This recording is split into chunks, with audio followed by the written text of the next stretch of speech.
Fish on. Oh, it feels like a perch, though. Feels like a lake runner. It's fighting. It's fighting. Oh, oh, oh. Ooh, beautiful lake runner.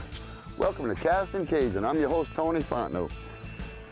Fishing the canals off the Intracoastal in Houma today with two of the best Sac-Au-Lait fishermen I know, Tim Hebert and my cousin, Lil Timmy Ortego. We out here looking for Sac-Au-Lait, but I'm thrilled to be catching these beautiful lake runners. So get ready for an exciting half hour with Castin Cajun.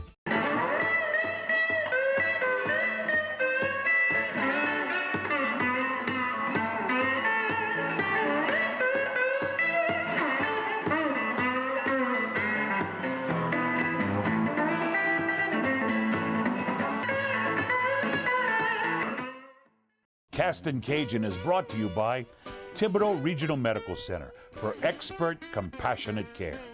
Grafton Dermatology, specializing in diseases of the skin, hair, nails, and cosmetic surgery. Cajun Home Improvements, the last roof you'll ever buy. Don's Wholesale, your truck superstore with the largest selection of pre-owned trucks in Louisiana. HoumaTravel.com, experience world-class fishing in the heart of Louisiana. Visit HoumaTravel.com.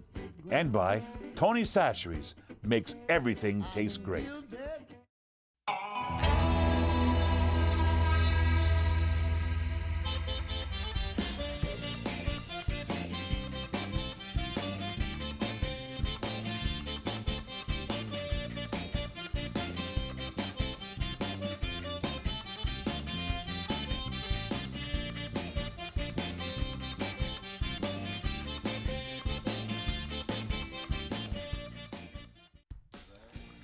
Yeah, a little drag. Yeah, but they fight. That's some pretty ones.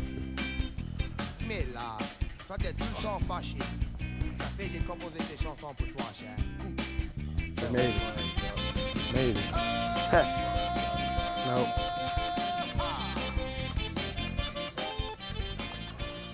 Nice, Tim. Lake runner. Fish on, fish on.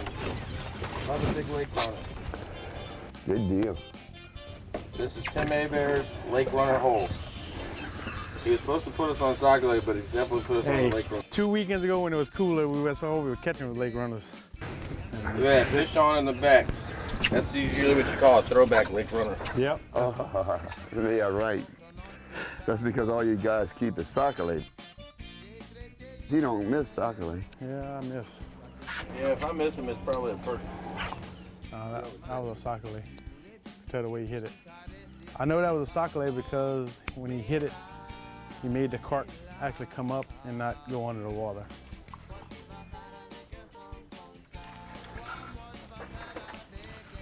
Fish on, fish on. Look at this big old bass we got here this morning. You on the net? Oh, you didn't need the net? We didn't need the net. Middle net, the bait. I'll let go and grow back for another year or so. First thing I start doing is I look for watercolor, and actually I look at the troll motor, and in the troll motor, if I see it like a orange tint to the white troll motor when it's running, I know I'm in good water.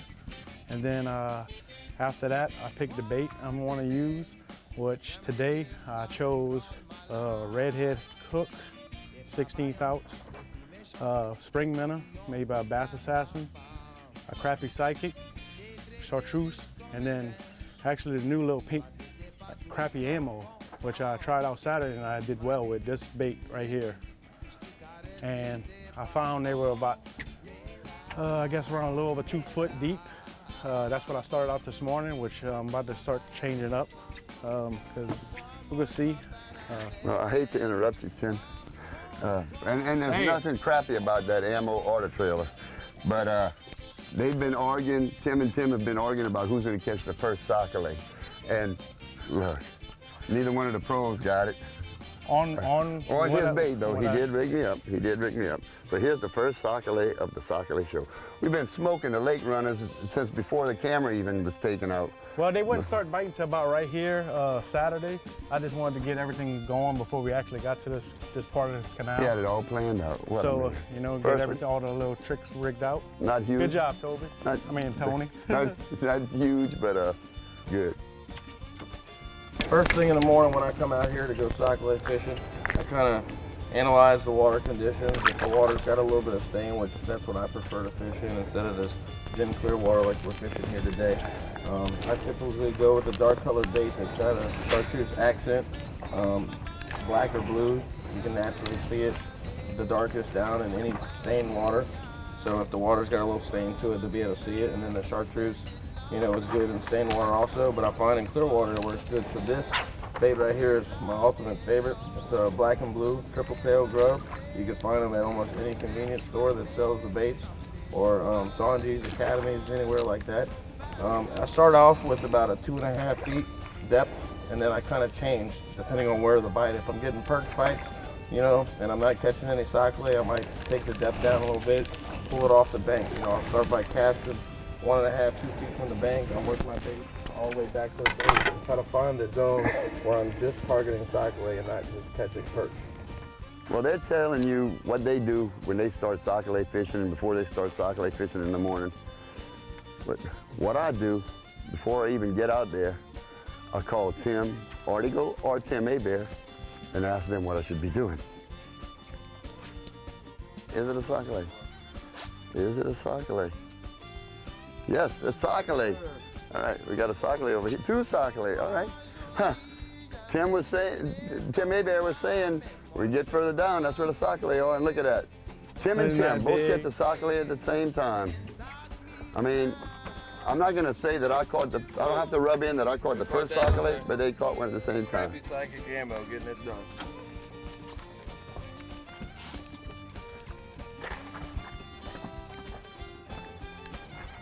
All right, we're all tied at 1, huh?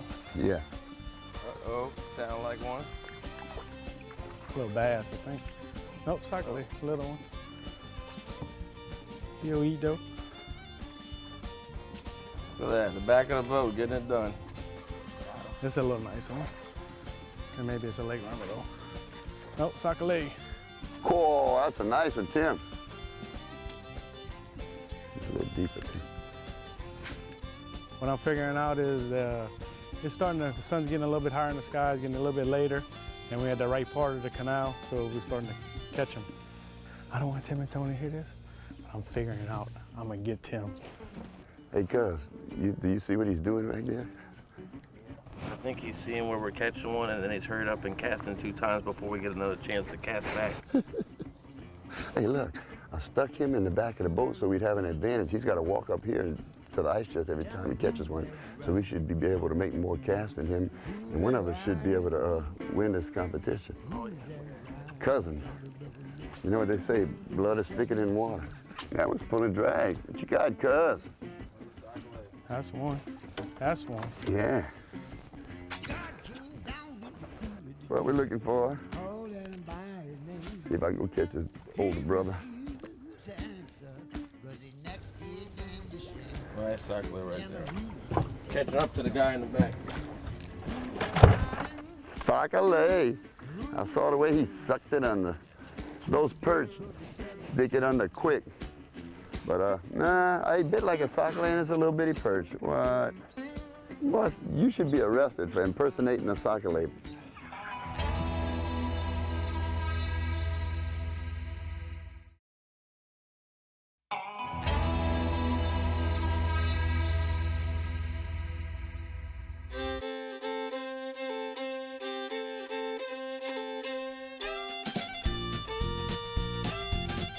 Come on, Sac-A-Lait.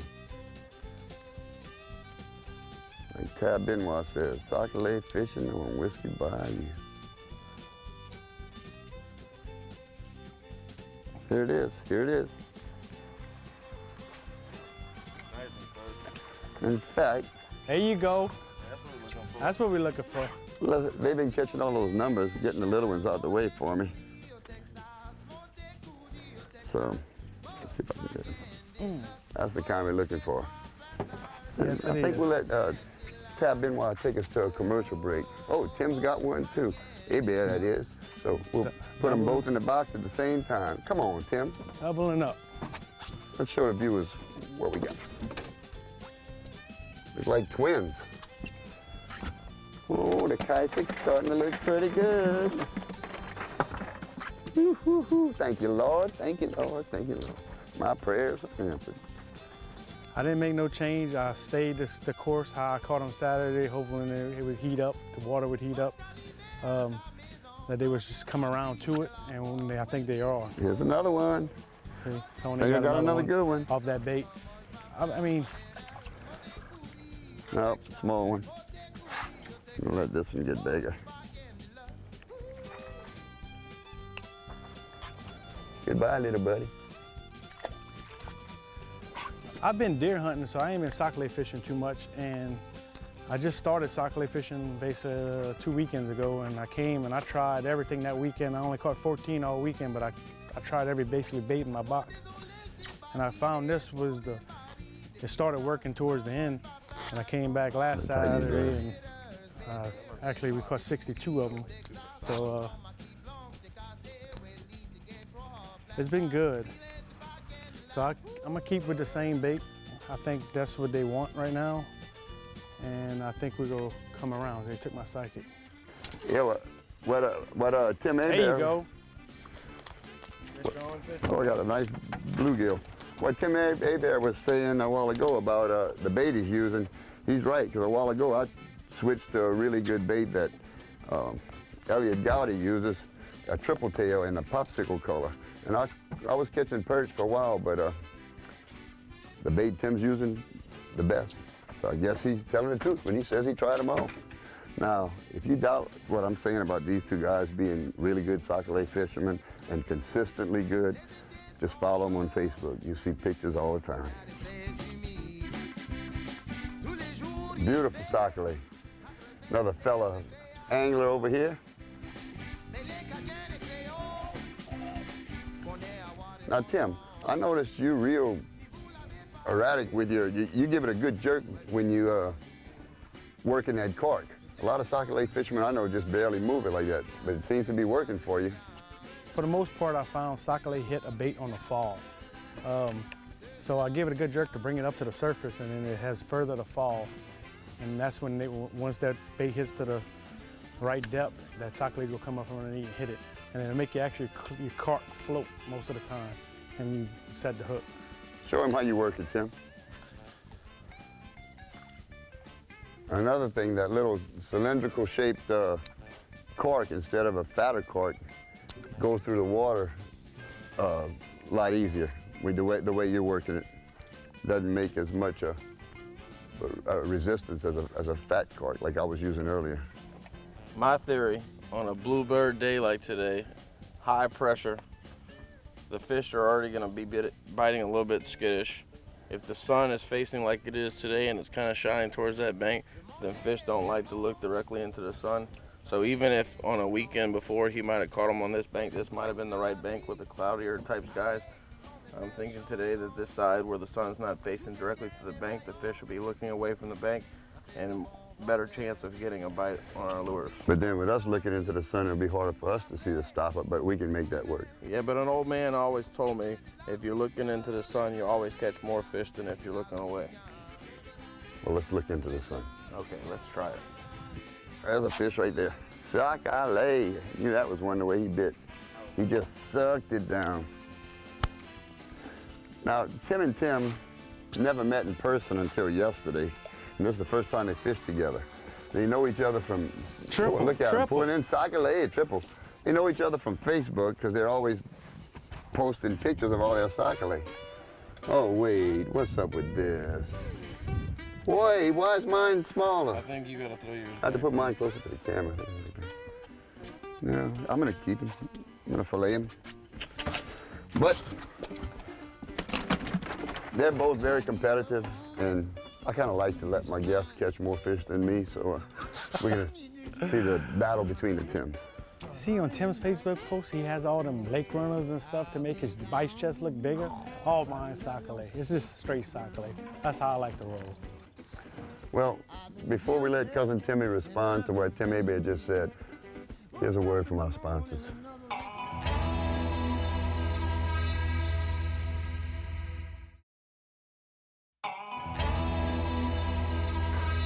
The fish were biting so good that Tim and Tim dropped me off at the landing, gave me a few fish to take home to cook, and they went back fishing. So here I am all alone.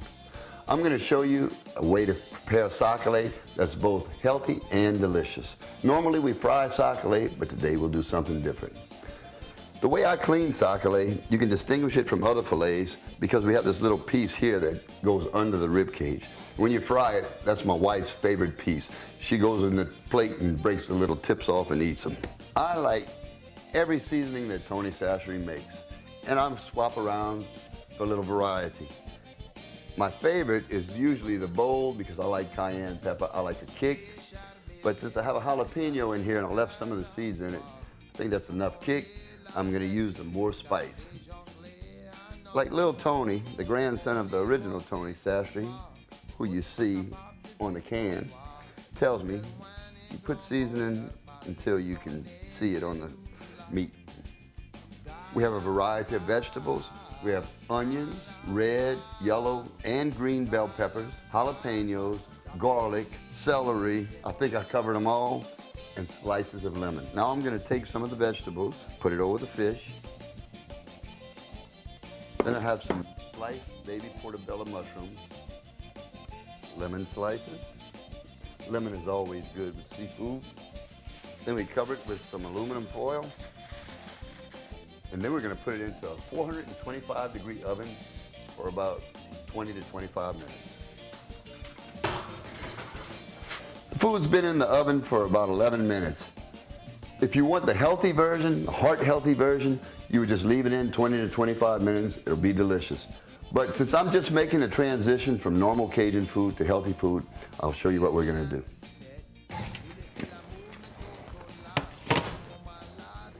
Okay. I'm going to remove the aluminum foil, add half a stick of butter, real butter. Margarine's worse for you than butter. Even though butter's not the best thing for your heart, butter makes everything taste better.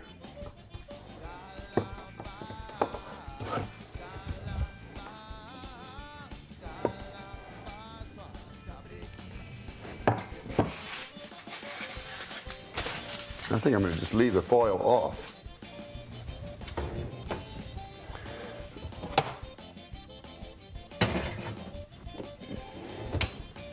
Put it back in the oven, another 10, 12 minutes, and it'll be ready. You can actually use this recipe with any kind of fish you have available.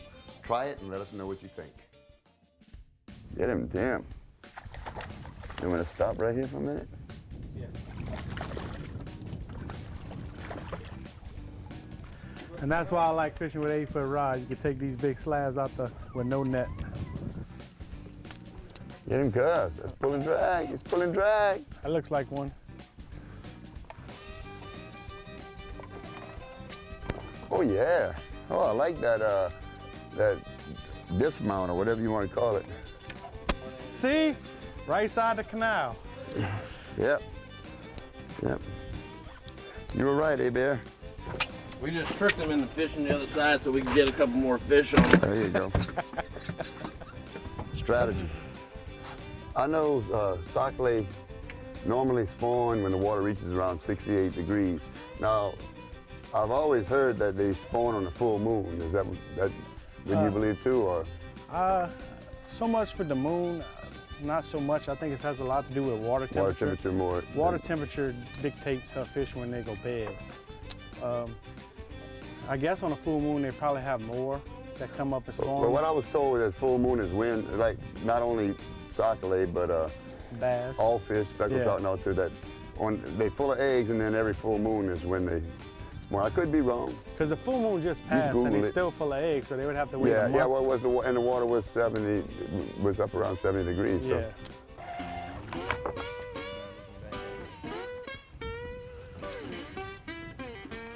That's what I'm talking about. Well, guys, we had a great day of fishing. This reminds me of fishing with Limited Dream Guide Service in Toledo Bend, but we don't have to drive far from home. Right here in good old Terrebonne Parish, these two guys are hard to beat.